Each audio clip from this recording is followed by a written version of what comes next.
Yeah. Brian and his client are in a breakout room right now, by the way, Oh, sure. Okay. visiting. Yeah. He tells me before we came on here that the agreement was he does 150 days of it and that Correct. he's done that by now. I just checked it before I logged on, and yes, he will have completed it by today. Okay, awesome. All right. Hey, Karen, while we're waiting, can I ask you a question really quick, Yeah, yeah. please? Anthony Russo just asked me on another DUI that's a third, do they have to have a RADAC assessment, or can they go anywhere? They don't have, and that's one thing that the defense attorneys aren't following, is if it's a felony, they go on to their post-imprisonment supervision and get their assessment with RADAC. So then they don't have to pay for it, or it's less, whatever. They don't have to get it before sentencing, if that makes sense. Got it. Thank you. Okay. Sorry, Yeah. Judge. All right, no, we're all good. Mr. Hill, are you guys ready, or does anybody need to take up anything before I call a case? No, Judge, we're ready to proceed. All right, then let's be on the record. Case number 2020-CR480, captioned State of Kansas versus Stevin Moore. Would the parties announce their appearances, please? May it please the court, Karen Whitman for the state. May it please the court, Judge Brian Hill for the defendant who appears in custody and via Zoom with counsel. All right, we're here set down for a sentencing today. I would note for the record, the last time we were in court, it was also by Zoom. That was back on December 11th, at which time the defendant changed his plea from one of not guilty to guilty. I inquired and accepted that plea, ordered a pre-sentence investigation, and set it for sentencing today. I've received that PSI. The critical findings are as follows.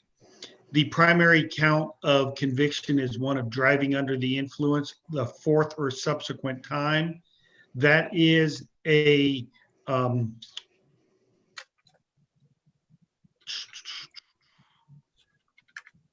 the levels left blank on my PSI. Is Right. that It's not, it's non-grid. a non-grid? There we go. Right. Sorry, I missed that box. It's a non-grid felony. So therefore, there is no criminal history scoring on that. But the special rule applies, that being number 6 of the DUI fourth or subsequent, and all of those mandatory minimums. If he's granted probation today, it would be for a period of 12 months. I believe that's entitled post-imprisonment supervision rather than probation, and it should be with community corrections. There's a mandatory minimum of 90 days, which I believe the defendant has served already before he can be released on post-imprisonment supervision. The maximum is 1 year in custody and a mandatory fine of $2,500. Ms. Whitman, I would ask you, did you get an opportunity to review the pre-sentence investigation? Any additions, corrections, or challenges to the finding therein? I know of none, Judge. All right. Mr. Hill, same question. No objections, Judge. All right. I would also note for the record that I received, in addition to the PSI, the LSIR. I suppose I should probably mark that State's Exhibit number 1 and admit it. Would you agree with that, Ms. Whitman? Yes, Judge. All right. Any objection to that, Mr. Hill? No, Your Honor. It'll be received. All right, Ms. Whitman, I will hear your comments upon sentencing. Judge, I would ask that you follow our agreement. He has been in custody. I calculated the 150 days. So he should be allowed to be released today on this very snowy day for him. The fine is $2,500. The KBI fee is $400. And then the normal court costs. I would ask that obviously on the post-imprisonment supervision, he's going to have to get an evaluation. I would ask that he follow those recommendations and get ignition or lock in his car. All right. Mr. Hill, your comments on sentencing. Judge, we would just ask that the court follow the recommendations as negotiated between Ms. Whitman and myself. All right. Mr. Moore, now is your opportunity to tell me anything you want me to know in mitigation of your sentence today.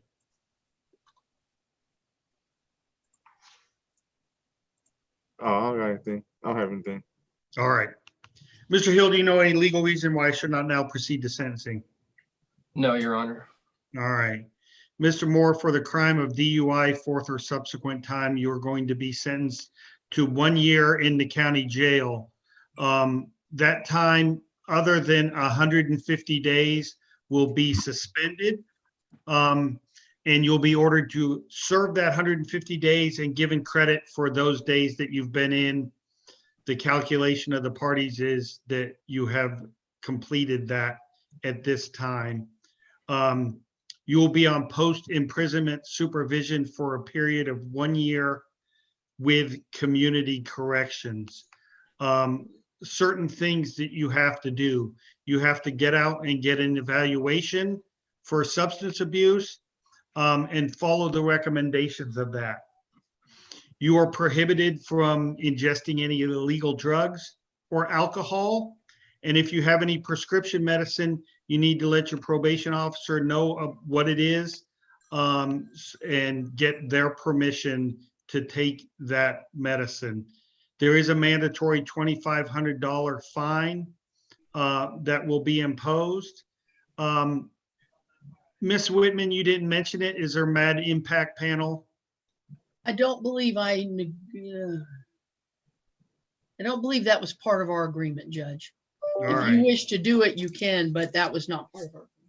Well, yeah, as a condition of your probation, you will need to attend a MAD victim impact panel. You are not to drive a vehicle unless you are properly licensed and insured. And the vehicle is equipped with an ignition interlock. There is court costs in this matter of $193, supervision fee of $120. He doesn't have to pay the DNA fee as it's already on file. However, there is the mandatory lab fee of $400. And as I said before, the mandatory minimum fine of $2,500. Mr. Moore, tell me a little bit about this. Do you have a job waiting for you when you get out? Not at the moment. All right. What's your plan as far as employment goes? I just have to start looking again because I had All just right. started. I had just started one the week that I was arrested. So All right. Do you have a particular skill? Are you a welder, a forklift operator, anything like that? yeah, I got forklift experience and all that. All right. So it sounds like I know they're in high demand. So I'll expect you to get a job and maintain that job. I think while you're looking for that, I don't want to overburden you with payments. If I ordered you to pay $100 a month towards all of these costs, fees, and fines, do you think that's an amount that you could make? I should be able to do it. All right. I'm going to order that you pay $100 a month towards these items. Mr. Moore, as a convicted felon, it's prohibited for you to own or possess a firearm. Certain kind of deadly cutting instruments like dirks, daggers, switchblades, basically knives that could be considered deadly weapons. You understand all that? Yes. All right. You have 14 days from today to appeal anything you don't like about your sentence, and you may be able to seek expungement of it following a successful completion of your post-imprisonment supervision. Anything that I failed to cover today, Ms. Whitman? I don't believe so, Judge. Mr. Hill? I don't believe so, Judge. I think that's everything. All right. Look, Mr. Moore, I wish you good luck. I think you're going to be successful. I want you to be successful. But Thank you. look, this is the fourth conviction for DUI. And none of us just fell off the turnip truck. If you've been caught 4 times, I can't imagine how many times you were able to drive without being caught. It's a menace. And I think that only by God's grace have you not seriously injured or killed somebody at this point. And, while these are important and they're felony convictions and all of those things, somebody gets hurt or killed while you're operating a car impaired, it changes, right? That's a whole different ballgame.